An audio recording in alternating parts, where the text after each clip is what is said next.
Hello and welcome to the Decent Wrestling Show. Make sure to like and subscribe and share. But let's get straight into the video. So in today's video we are going to be reviewing Wrestlemania 35. The granddaddy of them all. Let's kick off straight away with the pre-show, the kickoff show. The opening match was for the Cruiserweight title. Buddy Murphy defending his title against Tony Nese. Now they had a tournament on 205 Live to determine the #1 contender. They were going with a great story with Cedric Alexander, going redemption storyline for him, and then just decided, now we'll just have Tony Nese win. I don't really care for Tony Nese. He's a great wrestler, but he hasn't really got much character. It's not really interesting me at all. But Buddy Murphy is great, and so Buddy Murphy could carry anyone to a decent storyline and a great match. This match was good, but it just didn't have. Tony Nese was not meant for this match, really. It should have been Cedric Alexander or Oney Lorcan, maybe. But not Tony Nese. Tony Nese hit a cartwheel on the outside into a brutal forearm, which looked great and sounded great. Then later in the match, Buddy Murphy got Tony Nese on the top rope into a sort of gut. He threw him behind him into a gut buster on the top rope. Looked great. Then cut to a break because. It's a cruiserweight match, who cares? Very disrespectful that was, I thought. Then after that, there was a springboard moonsault from Tony Nese where he jumped from the apron onto the ropes, onto the other side of the ropes, hitting a moonsault while Buddy Murphy was hanging between the middle ropes. Another great moment there, and then there was a amazing sequence they had. An amazing back and forth sequence they had. Ended in a reverse hurricanrana, which is just always looks sick. Tony Nese then hit a Superman plancher, or a Spaceman plancher, to the outside. Got Buddy Murphy back in and hit a 450 splash. But Buddy Murphy kicked out. Buddy Murphy then hit Murphy's Law, which I don't think anyone's kicked out of before, but Tony Nese kicked out here. This led to Tony Nese hitting a German suplex into the turnbuckle and hit the running Nese for the win. Tony Nese is your new Cruiserweight champion to crickets. I'm not sure what they're going to do with my 205 Live. I don't watch 205 Live every week. I only watch when it's a great match on there. But hopefully, he did have a great match with Noam Dar a couple of weeks ago. But so maybe we'll continue that feud. Next up was the 16-woman Battle Royal, the Women's WrestleMania Battle Royal. It started, Ember Moon returned in it, Candice LeRae and Kairi Sane were also in the match. Nikki Cross went crazy, because that's her character, at the start, eliminating Maria. Asuka then managed to eliminate Candice LeRae and Nikki Cross. Ember Moon and Naomi had a pretty good sequence. I'd love to see them actually in those two. They would tear the house down. Ember went Eclipse crazy. She hit one quite awkward one on Lana, and then hit one on Naomi to eliminate her, and then hit one on Mandy Rose. Hit the proper one on Mandy Rose. Lana then eliminated Ember Moon to massive boos. And then Kairi Sane, the Pirate Princess, started chopping Lana to a massive cheers. Massive cheers. The Riot Squad then killed Lana, basically. So Lana was gone. Riot Squad then eliminated Kairi Sane. I now hate the Riot Squad.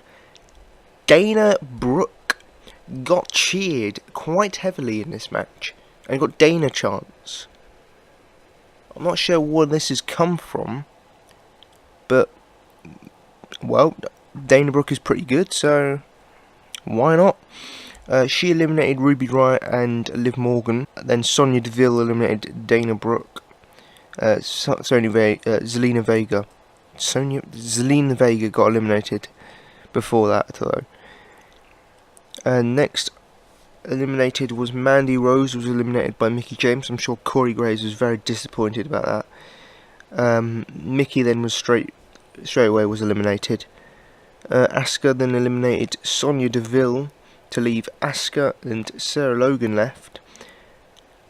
Then Sarah Logan eliminated Asuka. Luckily, Sarah Logan didn't win because Carmella reappeared out of nowhere because she was never eliminated. She came in, hit a super kick to eliminate Sarah Logan. Mella is money. Big win for Carmella, really good moment for her, and the crowd loved it, so well done WWE. Pretty good battle royal. Also, I forgot to say with the Tony Nese Bunny Murphy match, I'm going to give that 3.5 stars. This women's battle royal, I'm going to give 3 stars and a quarter. Next up on the pre-show, which got bumped to pre-show, was the Raw Tag Team title match between The Revival and Kurt Hawkins and Zack Ryder. It was a decent enough match. Zack Ryder played the face in peril throughout it. Kurt Hawkins got the hot tag and his 0-269 record. He was trying to break. Zack Ryder hit a brilliant suplex, which pulled both him and, I believe, Dash Wilder to the outside. Scott Dawson then hit a nasty looking brainbuster on the outside on Kurt Hawkins. Hawkins then played possum in the ring as the referee checked on him. Hawkins then got up and rolled up Scott Dawson for the win. Nice moment there for Kurt Hawkins to win. Wins his first match in years. And Zack Ryder again wins the title at WrestleMania. We'll wonder how long this one will last. I'm going to give it 3 stars. Next up is the Andre the Giant Memorial Battle Royal. I did not enjoy this one. So, order of elimination, Curtis Axel, Lindsay Dorado, Tyler Breeze, EC3, because eliminated 4th. Jesus, why? What was the point of bringing up EC3? Just to do this? It makes no sense. Shelton Benjamin, Bo Dallas, Heath Slater, Titus O'Neil, no way. Jose, no way. Jose. The Sport KA, Carl Anderson, Rhino, Bobby Roode, Gran Metalik, Andrade Almas eliminated Kalisto. It was a great elimination, just pushing him up. It went like 30 feet in the air. Chad Gable then got eliminated. Otis, Don't Call Me Dozovic, did the Caterpillar on the Ascension and then eliminated them. Strowman came back and cleared house. He eliminated Trapzilla, Luke Gallows, Tucker, Otis, Jinder Mahal, Harper. Now there's a really nasty spot that could have gone horribly wrong, where Luke Harper had Mustafa Ali in a suplex on the apron, and Braun literally kicked one of them in the face. Look, Ali could have broken his neck if he landed wrong there. So Harper and Ali went out. Andrade then eliminated himself by accident. Way to make him look stupid. He eliminated Apollo Crews with that. Then the end, Matt and Jeff were on the apron trying to get Braun Strowman out. The two celebrities, and I use that in a looser sense of the term, tried to eliminate Strowman. Strowman pushed them off, eliminated Matt and Jeff, and just killed the celebrities. No, I didn't really care for this. These, Michael Che and Colin Jost, never heard of them.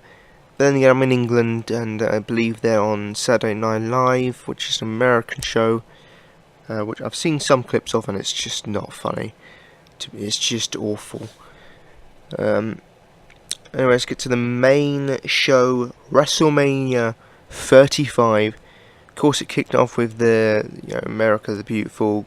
It was actually a pretty good performance. Then some helicopters showed up and went away. wasn't really that impressive. What? Oh, helicopters can fly. Shocking. Alexa Bliss came out first. Corey had a seizure. He was so happy. She said, you know, basically, I can click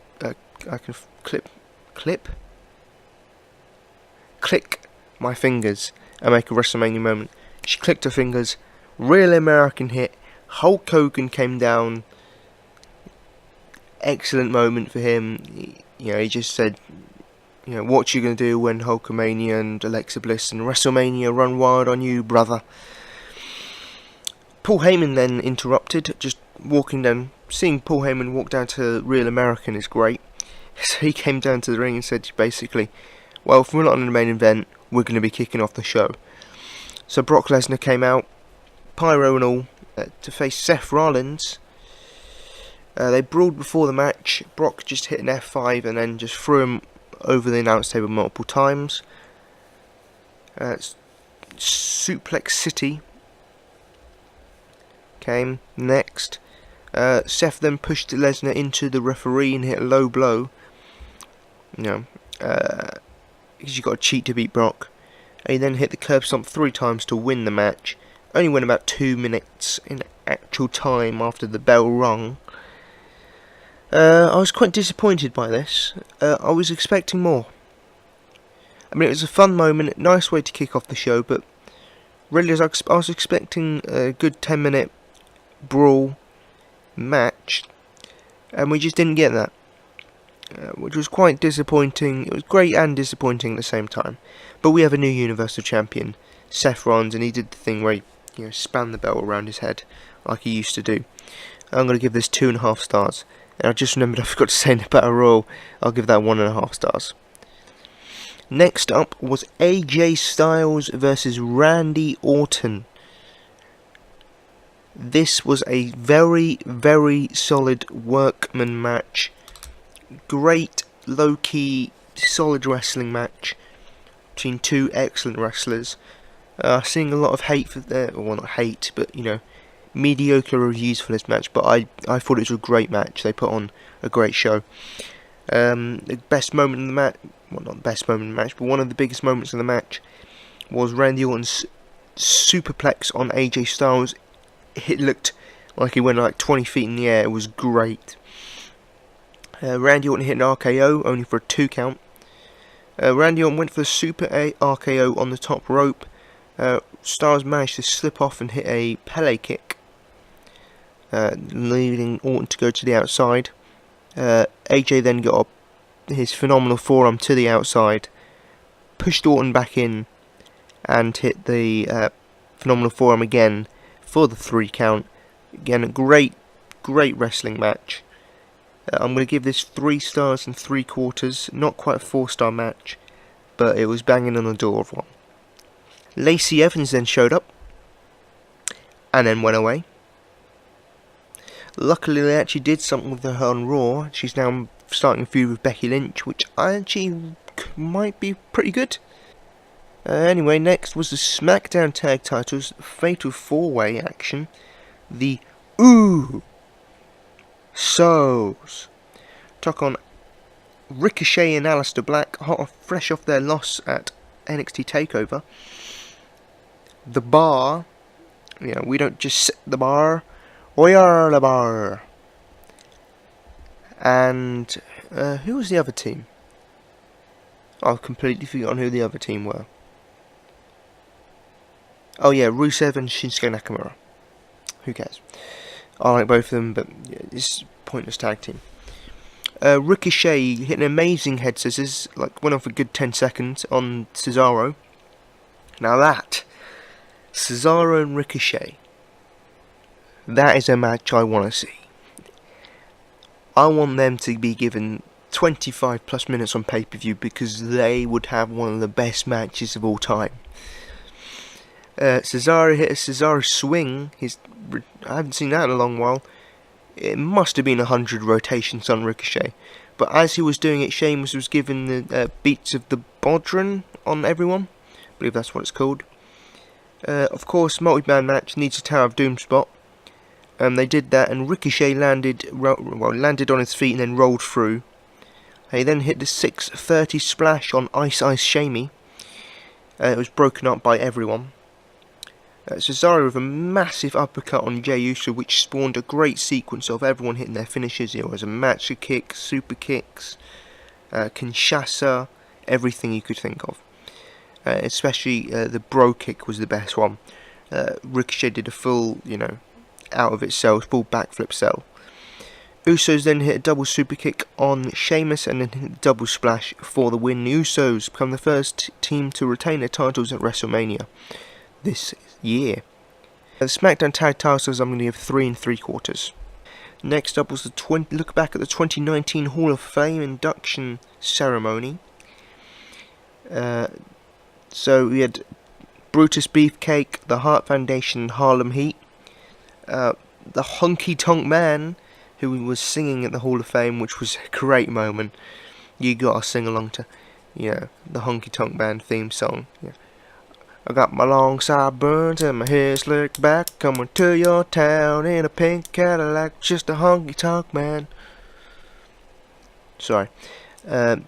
Tori Wilson, who also got inducted, with a great speech she had. Tori, always looking good. I mean, she's meant to be, 44, 45, and she looks like she's 20. She looks younger than she did when she was having her run in WWE. It's ridiculous. She's actually de-aging. DX then came out. Always fun to see DX together. Next up was Falls Count Anywhere action.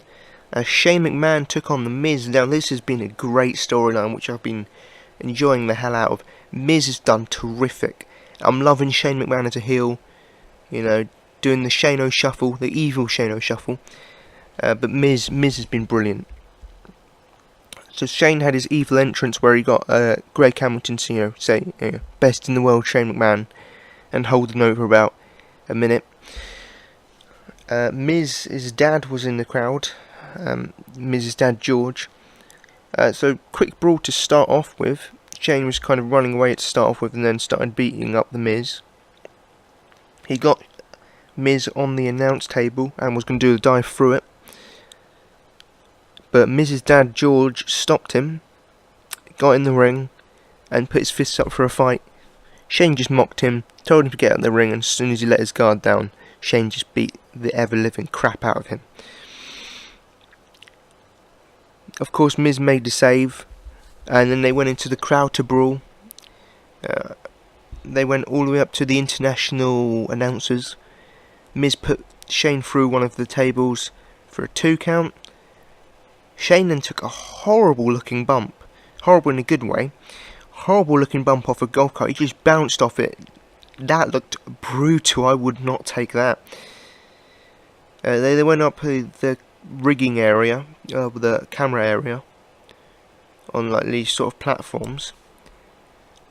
Skull Crash and finally connected for a 2 count. So they kept climbing up the rigging. Shane tried to apologise to the Miz. Miz was having none of it, and hit a super ooper duperplex for about 20 feet up, or as Jim Ross would say, about 80 feet in the air. But Shane McMahon landed on the Miz, so Shane wins, which I'm fine with. Miz got his comeuppance, Shane got his comeuppance, but he also continues a little heel run, and so hopefully someone will knock him off his pedestal. I'm interested to see where they go with this on SmackDown. So the Shane McMahon and Miz match, I'm going to give 4 stars and a quarter. I know that's quite high, but I loved this match. And a lot of people did love this match. Now everyone will give it 2 stars just simply for the sole reason that Shane McMahon is in it. And for some reason, a lot of wrestling fans and reviewers have this thing where anything Shane McMahon's involved in is instantly awful, even if it's great and entertaining, which I do not understand. Next up was the women's tag title, another fatal 4-way. The Boss and Hug Connection defended their newly won titles and newly created titles to take on Beth Phoenix and Natalya the Divas of Doom, I believe they're still called. The Iconics, who paid little tribute to Eddie Guerrero with Peyton paid tribute to Eddie Guerrero with her tights, and Nia Jax and Tamina, Samoa and Slaughterhouse. Who cares? Iconics hit the Iconics pose. They did the pose in the match. There was a moment actually when Natalya and Sasha Banks came together in the match. And what I would give for a big main event match between Sasha Banks and Natalya. Natalya, to me, is one of the unsung heroes of the women's division. One of the best wrestlers on the planet. Natalya hit a double sharpshooter on Sasha Banks and Bayley, I believe. Bayley and Sasha connected with the top rope elbow and the frog splash for a 2 count. Natalya hit an excellent powerbomb on Sasha. She must have done like 15 rotations and it looked great. Beth then went for the super glam slam on Bayley. Then Peyton Royce ran in, threw Beth Phoenix off of the pin. Billie Kay came in to get the pin. The Iconics win the women's tag titles at WrestleMania. I admit, I popped hard for this. This was great. Love to see the Iconics as the champions. They deserve it. They've done such an excellent job with their gimmick, and they truly deserve it.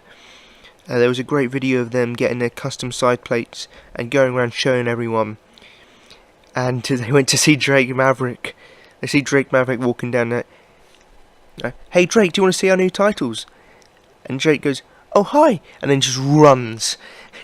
Runs to the other way. It was great. I'm going to give it 3.5 stars. Next up was the WWE Championship match, Kofi Mania. Kofi Kingston took on WWE Champion Daniel Bryan. Kofi Kingston's first WWE Championship match, first singles WWE Championship match in his entire career. Kofi Mania was running wild. Crowd was hyped for Kofi and the New Day. The match started off quick. Kofi Kingston got the upper hand. He hit a tope and then hit a running double stomp on Daniel Bryan. I've got to say, this was a very, very good performance. Very good performance from Daniel Bryan, as always. He really, really made this match. And Kofi, and Kofi's charisma and high-flying ability, and just his popularity with the fans, just made this match excellent to watch. Kofi missed a dive. He just ate the table. It made a great sound. Just chin first into the table. Daniel Bryan later went for the drop kicks in the corner. Kofi then went to counter it with his stomp again. Bryan with a great counter into a Boston Crab. Luckily Kofi got the ropes. Daniel Bryan later went for the running knee, but Kofi reversed it into a sunset flip for a 2, then got the SOS for a 2 count. Straight into the label lock from Daniel Bryan, and I'm not going to lie, I thought that was going to be the end of the match, but Kofi Kingston managed to get the ropes. Eric Rowan tried to interfere and the New Day tried to beat him up, and with Kofi's help they managed to hit the midnight hour on Eric Rowan. Kofi went back in, missed the Trouble in Paradise. Daniel Bryan with the running knee, but Kofi Kingston kicked out. Bryan then just stomped the ever-living crap out of Kofi. Got him in the label lock. Kofi fought out and then hit the stomps on Bryan. Trouble in Paradise. 1, 2, 3. Kofi Kingston, your new WWE Champion. Everyone's happy. So Kofi, New Day, and Kofi's sons went in the ring with the old WWE Championship to celebrate their win in a spectacular, beautiful moment. I'm going to give this match 4 stars and 3/4. Next up was the United States Championship match, Samoa Joe against Rey Mysterio. Rey had a sort of superhero attire. I'm not that into superheroes, so I don't know which one it was. Rey hit a DDT, a Hurricanrana, and a 6-1 line, and then Joe just choked him out. That was it. Done. I'm sure this commentary is longer than the match. I'm going to give it 1.25 because it's just a squash match. But a big dominant win for Samoa Joe. Hopefully they actually do something with him. But I'm assuming this match was so short because Ray was injured still. You know, his ankle. He just got medically cleared, but I don't think he was ready for a full match. And it's sad, but you know, at least it made Joe look good. Next up was Roman Reigns, Drew McIntyre. I'm not going to lie, I could not care less. While I was watching it live, I did sleep throughout this match. I rewatched it later, but I did sleep throughout this match. My goodness, I just do not care. I'm happy Roman Reigns is healthy, but I don't care about his character. I've never cared about his character. I don't think I ever will. He's just so boring. He has no charisma. You know, they just brawled. McIntyre hit a headbutt and an Alabama slam and a suplex from the top rope. Reigns did his usual and won. Just boring. I'll give it 2 stars because there was nothing inherently wrong with the match. It's just I don't care.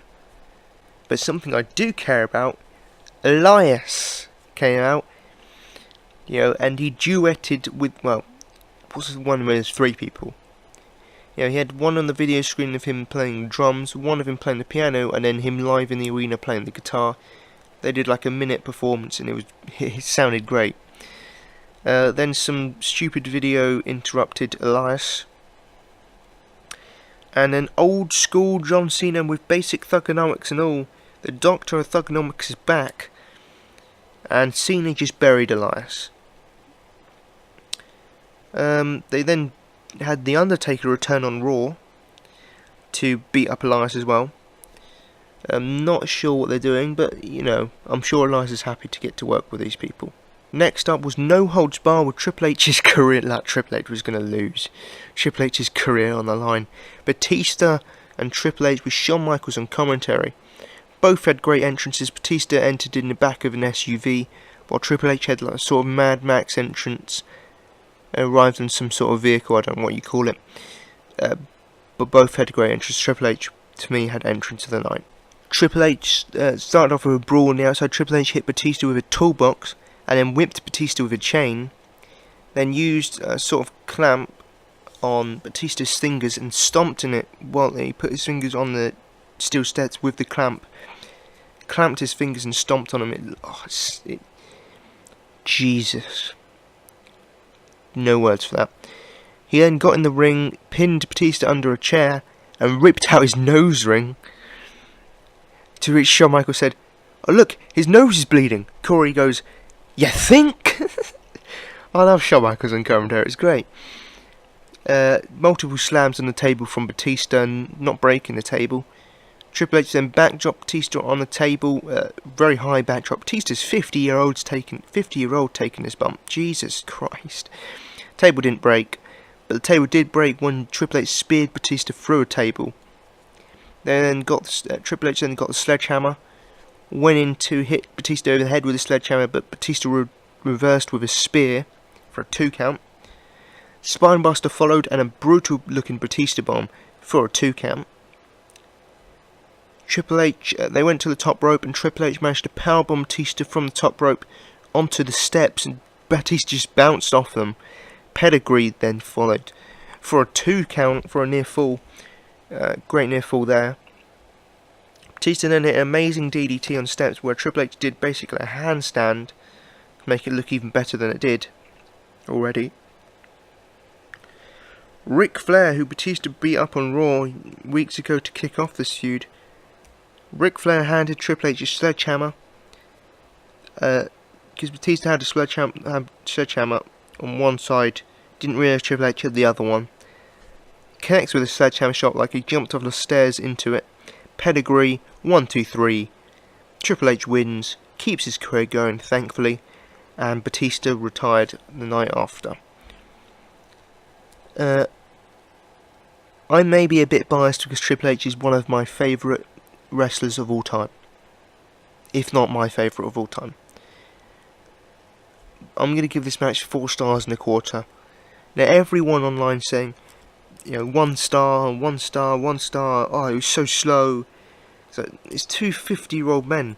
Give them a bit of a break. They're not going to be as fast as they used to be, but they worked really hard. They put on some great spots, and it was a lot of fun to watch. And it was a great storyline. So come off it.